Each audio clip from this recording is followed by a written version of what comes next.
do Brasil.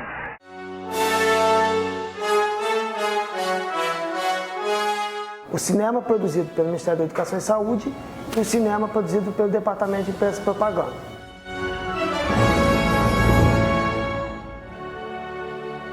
Os filmes educativos do INSE ajudaram a construir a nacionalidade do governo Vargas.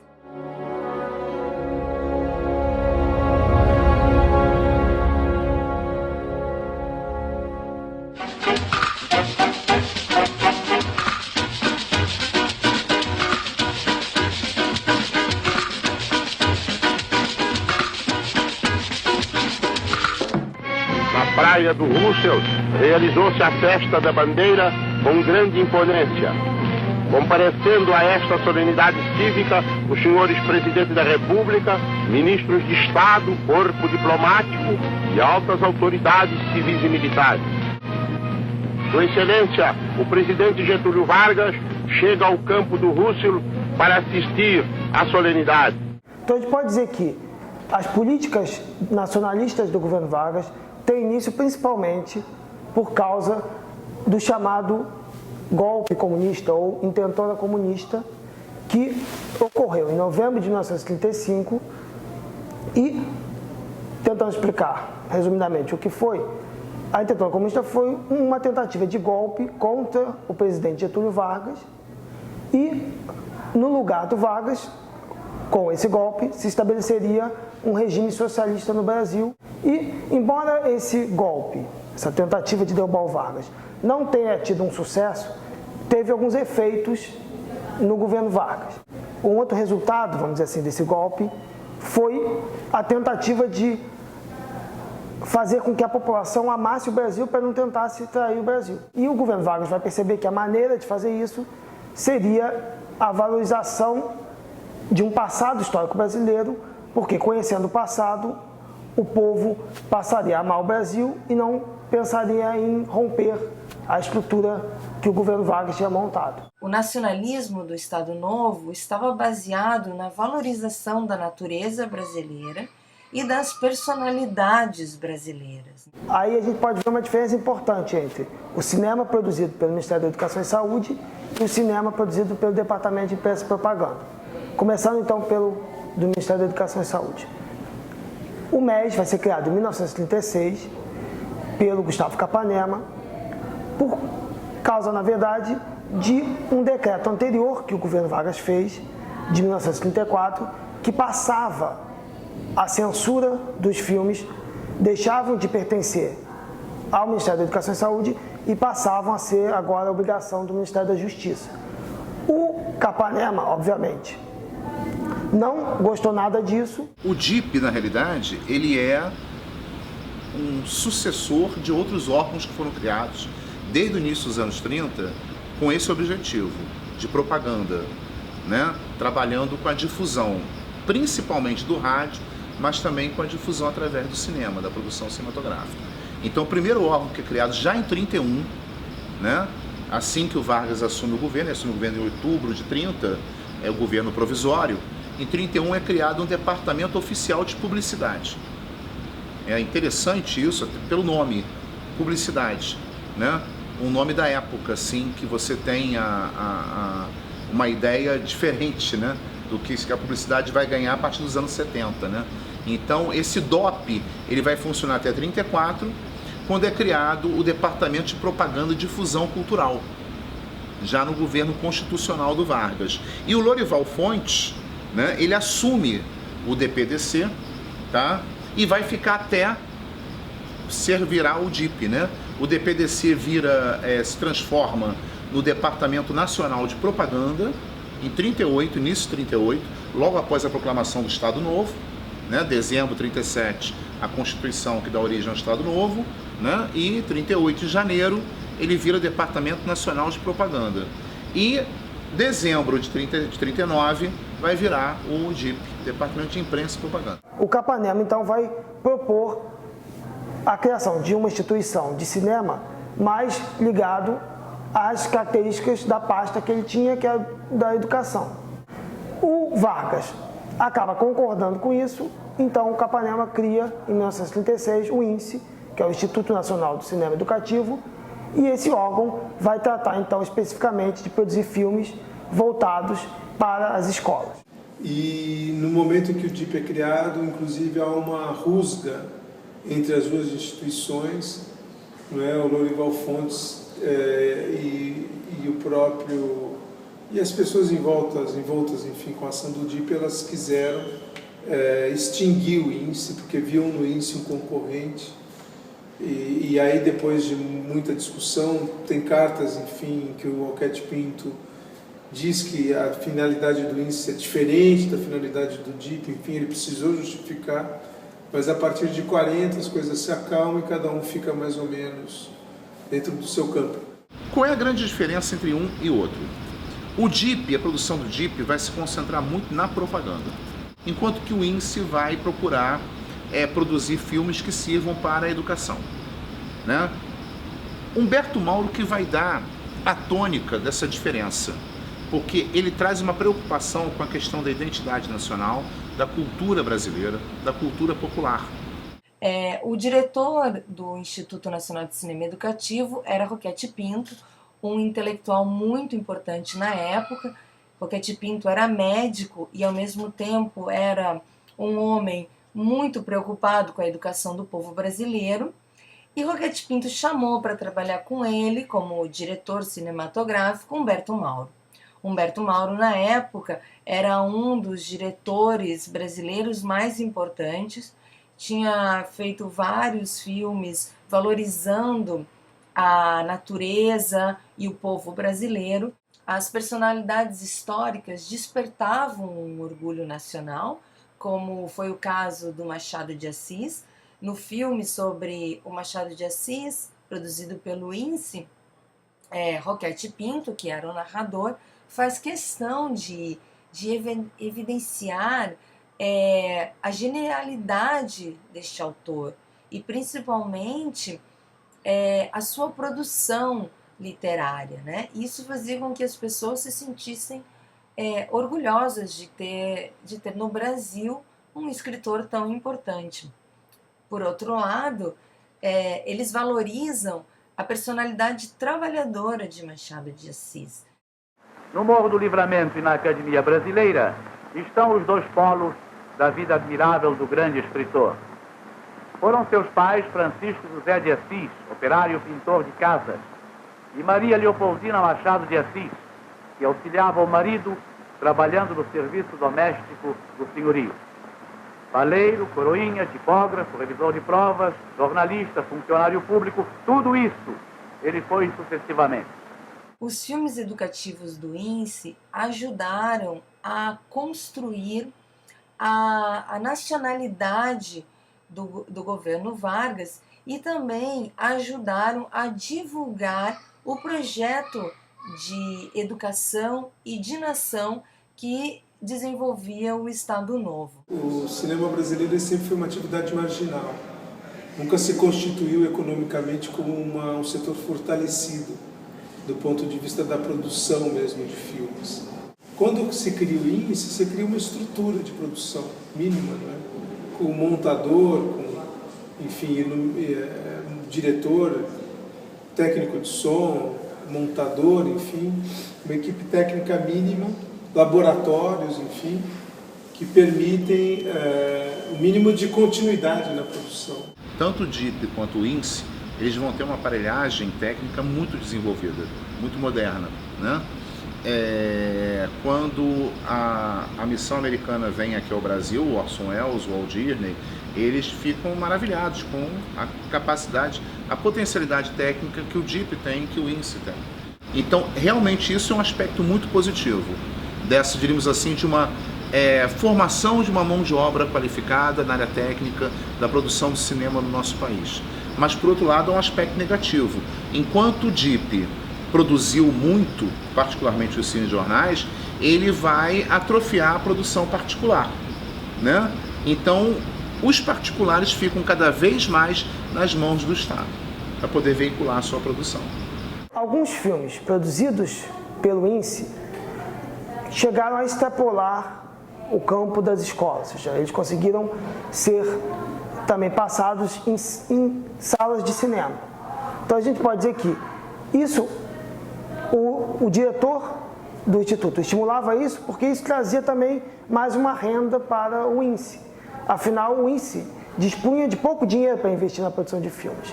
Se alguns dos filmes, além de passarem nas escolas, pudessem ser transmitidos em algumas salas de cinema, a bilheteria daquele dia seria revertida ao INSE e eles, com esse dinheiro, poderiam continuar produzindo seus filmes. No caso do INSE, eu acho que os filmes produzidos por este instituto têm um valor artístico enorme, porque durante muitos anos Humberto Mauro foi o diretor desse instituto, né? E ali dentro daquele instituto, o Humberto Mauro produziu intensamente.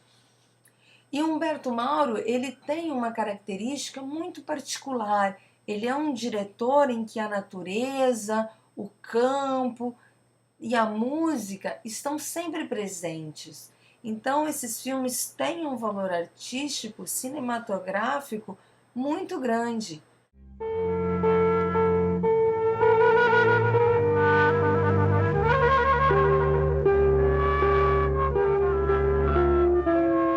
Um Apólogo e o Despertar da Redentora, que são realmente produções muito bem feitas e que poderiam facilmente ser colocadas num cinema de grande circulação. Quem é a senhora para querer dar ordens a senhora Dona Floripes da Silva? E quem é a senhora Dona Floripes da Silva, para falar nesse som a sua Alteza Princesa Isabel, filha de sua Majestade, o Imperador Dom Pedro II? A Princesa Isabel. Mas nesse período, quando você vê os filmes do Mauro, é muito difícil imaginar que o Mauro que fez Ganga Bruta seja o mesmo de um filme como Os Bandeirantes, ou O Despertar da Redentora. Né? É um outro cineasta, né? Preocupado com outras questões, né? Um pouco a serviço de, e nesse a serviço de tentando encontrar espaço para colocar um pouco daquilo que corresponde ao seu modo de ver e entender as coisas. A gente pode perceber que, enquanto o INSE ficava responsável mais pela elaboração de filmes de cunho educativo, então ele vai produzir filmes ligados à biologia, ligados à história, ligados à língua portuguesa, para justamente os professores, os diversos professores das escolas, poderem usar nas suas disciplinas esses filmes. Já o DIP, ele tinha um objetivo, os filmes que o DIP vai produzir, tem um objetivo totalmente oposto a esse. Esse mesmo decreto de 32, ele estipulava a obrigatoriedade de produção de um complemento, de exibição, de um complemento nacional de caráter educativo antes de um longa, era obrigatório. Então é o chamado cinejornal. A construção da imagem positiva de Getúlio Vargas era única e exclusivamente destinada ao DIP. Era ele que se ocupava de construir uma imagem de grande líder, de grande trabalhador e de pai dos pobres de Getúlio Vargas. Os cinejornais eram, então, filmes, uma espécie de jornalismo, em que se apresentava ao espectador que ia lá assistir o filme que ele queria, e antes ele tinha que assistir esse do DIP, o que ou apresentava algum fato que tinha acontecido ali naquela semana, política, econômica, inclusive também esportes. Então, alguns cinejornais vão trabalhar com futebol, vão apresentar os resultados de partidas, mas principalmente esses filmes tinham a função de fazer propaganda do governo. Então, o objetivo principal desses cinejornais era explicar para o povo o que o governo estava fazendo, quais as ações que o governo estava fazendo. A produção, o DIP tem uma verba bem substancial, é ligado diretamente ao gabinete da Presidência da República, ao contrário do DPDC, né? O DPDC e depois o DNP, né? Eles são ligados ao Ministério da Justiça. Tá? O DIP não, o DIP é ligado diretamente ao gabinete da Presidência da República, não responde a nenhum ministro, daí essa questão de dizer, virou quase um ministério. E as atribuições dele são muito grandes. Isso do ponto de vista técnico. Agora é óbvio que era uma perspectiva autoritária, o objetivo era de reforçar o controle simbólico, né, sobre a população, eram filmes de enaltecimento, né, da figura do Estado, do governo, né, de Getúlio Vargas, enfim, então... E o objetivo mesmo era fazer aquilo que os nazistas faziam muito bem do ponto de vista de um cinema de propaganda, só que não conseguiram reeditar. Mas é um contexto também, os anos 30 é um contexto de intervenção do Estado na cultura, e isso nem os Estados Unidos escaparam de todo. Cerca de 300 alunas do tradicional estabelecimento de ensino marcham da Praça Tiradentes até a sede do Departamento de Imprensa e Propaganda, entre aplausos e manifestações de simpatia pública.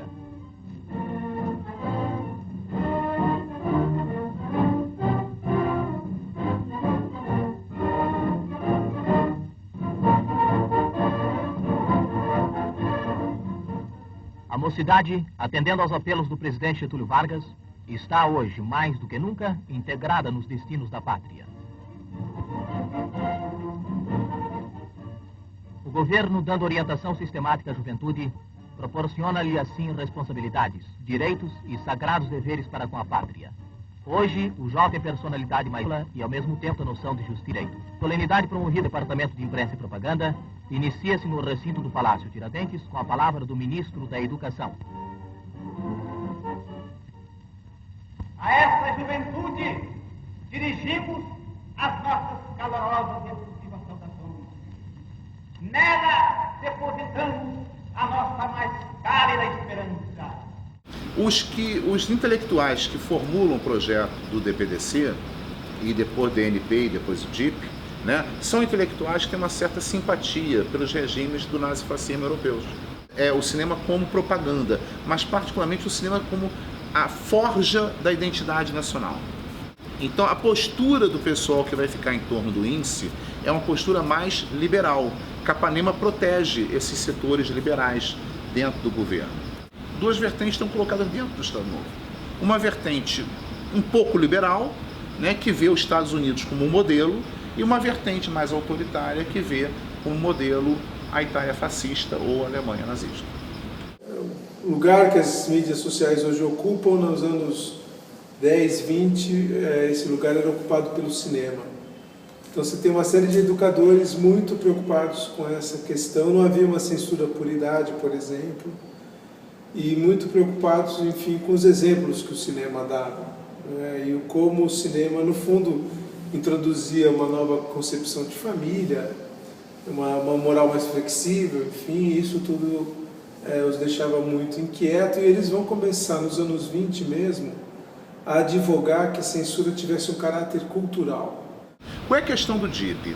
O DIP não vai atuar só na produção, ele vai atuar também na censura. O DIP concentra a censura. Então todos os órgãos estaduais ou municipais que cuidavam da censura, agora ela é centralizada no DIP.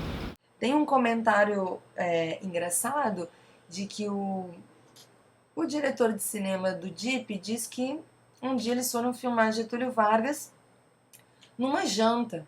E nesse jantar, Getúlio Vargas então resolveu brincar com o palito de dente. Claro, a cena, se saísse no cinema, ia ficar muito engraçado e não ia representar um Getúlio Vargas poderoso, né? Ia representar um Getúlio Vargas normal e até um pouco palhaço, né? Então o que fez o diretor foi cortar a cena e evitar assim que no cinema se produzissem risadas em vez de comoção. O mais importante para o DIP era sempre gravar o Getúlio Vargas sorrindo, né? Porque eles diziam que o sorriso era a melhor arma do Getúlio Vargas, né? A partir do exercício da ditadura, né? Porque é um poder exercido de forma não democrática, assentado nas forças militares. Então é isso que garante esse poder. Obviamente, você precisa cimentar isso não é, como ideologia que valoriza essa ideia da união nacional em torno da figura do líder. O DIP tem uma proposta de censura, mas também ele é produtor. Então ele tem uma proposta de cercear aquilo que é contrário ao governo e enaltecer aquilo que apoia o governo. Mas, ao mesmo tempo, esse governo ele tem um projeto de nação, que é um país desenvolvido, industrialmente desenvolvido, um crescimento econômico e que integre o trabalhador, das reformas trabalhistas. Ou seja, essa censura, por mais negativa que ela seja, ela tem um limite. Ela para no projeto de nação, ela para no projeto de integração nacional. A censura no regime militar não obedece a esses parâmetros. A ideia do regime militar, a ideia de modernidade que está em curso, ela é uma ideia muito associada ao desenvolvimento capitalista, associada ao capitalismo internacional, né? E que isso já está sendo feito. Então, na realidade, a censura do regime militar ela é coercitiva. Ela é para impedir não só as críticas, como a difusão de qualquer mensagem que seja considerada subversiva, contrária ao regime militar. Todos nós tendemos e procuramos ser, nas melhores condições possíveis, democratas. Mas a democracia não é uma só. Ela varia, inclusive, com a natureza e a mentalidade do povo.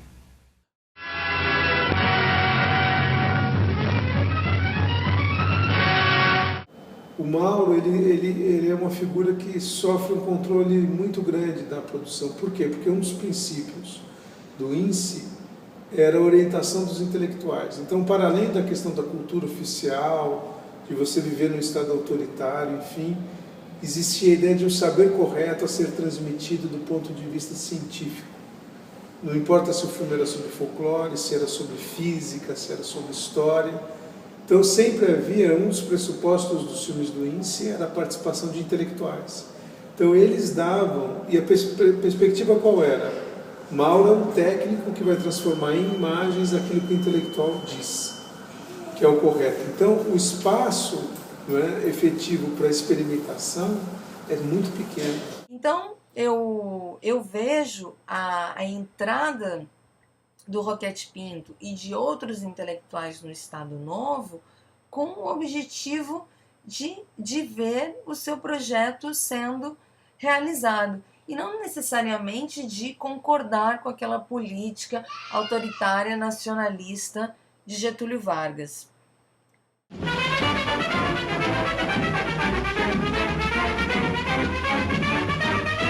Por outro lado, alguns deles concordavam com muitas coisas que o Estado Novo defendia. Esses projetos do Capanema são muito importantes, eles dão visibilidade ao governo e, ao mesmo tempo, eles criam uma perspectiva de país do futuro, né? Então, por isso que Capanema conseguiu segurar em torno dele pessoas que eram até perseguidas pelo Estado Novo. O Francisco Campos, ele reunia em torno de si esse grupo mais, digamos assim, mais conservador, mais à direita. Então você tem uma série de elementos que obviamente tornam esse jogo um pouco mais complexo, não é? Porque até mesmo o próprio fato da ideologia getulista se colocar como uma ideologia que não era nem a esquerda e nem a direita, que é muito típica desses regimes totalitários, autoritários, né? Faz com que você tenha margem para uma absorção que não é tranquila também, não são todos os intelectuais de esquerda que vão aderir, mesmo aqueles que são próximos. Esses intelectuais têm uma coerência na sua digamos assim, nos seus atos, na sua prática, né, cotidiana. Então, eles não são incoerentes, eles são coerentes, né? Eu acho que incoerente é a política da época, porque ela possibilita essas trocas, né? Então, mas se você pensar no projeto modernista em si, os pontos em comum que ele tem, quer seja um liberal, quer seja um esquerda, quer seja direita, né, ele tem pontos em comum, que é essa crença no progresso, essa crença no desenvolvimento econômico, essa aposta na indústria, essa aposta na cidade, né, e ao mesmo tempo também a ideia nacional.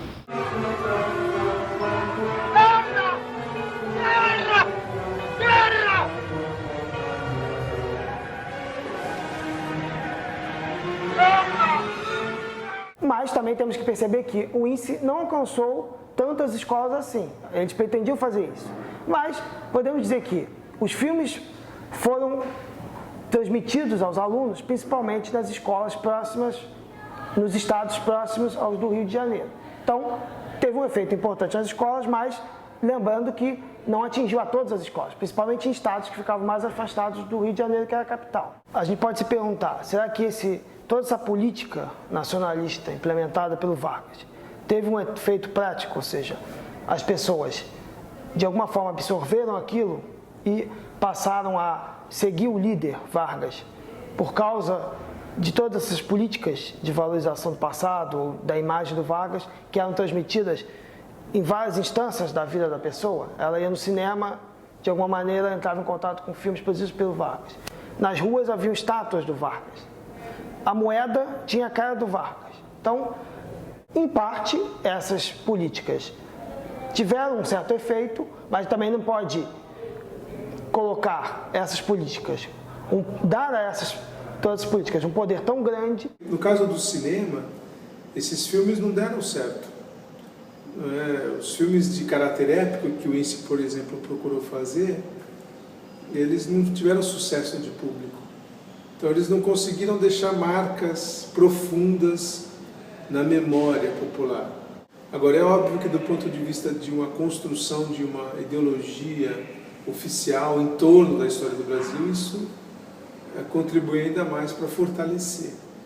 O DIP, ele é muito bem sucedido na sua proposta de difundir um nacionalismo, de apresentar um projeto de construção de nação que tem como base o desenvolvimento econômico, a produção industrial, o crescimento do país, né? De alicerçar a base política do governo Vargas. Então ele é muito bem sucedido nisso. Tanto que ele vira um exportador de cinejornais, que vão ser exibidos até no Uruguai, no Paraguai, na Argentina, né? Ele é muito bem sucedido. Eu acho que é um órgão de propaganda que realiza um trabalho realmente bem interessante, muito bem sucedido em todos os sentidos, né? Eu acho que a mácula do DIP é a censura. O meu avô, que já morreu, ele durante muitos anos, vamos dizer que até morrer, ele manteve um quadro com a foto do Getúlio Vargas na carpinteria dele. Então isso mostra o quanto Getúlio Vargas passou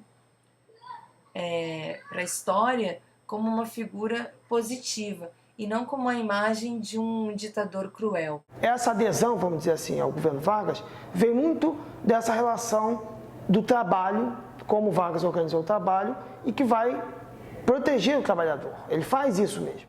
Então, na época, se houvesse a possibilidade de participar de algum projeto que eu considerasse interessante, eu participaria. Como Humberto Mauro participou, Carlos Drummond de Andrade participou, outros participaram, né? Eu acho que são pessoas dignas em vários sentidos, né? Não vejo esse problema, não. Eu teria, não sei se eu aceitaria, para dirigir um órgão criado por um Estado autoritário. Se eu trabalharia para o Estado Novo? É uma pergunta difícil de responder. A polêmica é sempre muito boa. E para dizer que voltei, a fim de defender os interesses mais legítimos do povo e promover as medidas indispensáveis ao bem-estar dos trabalhadores.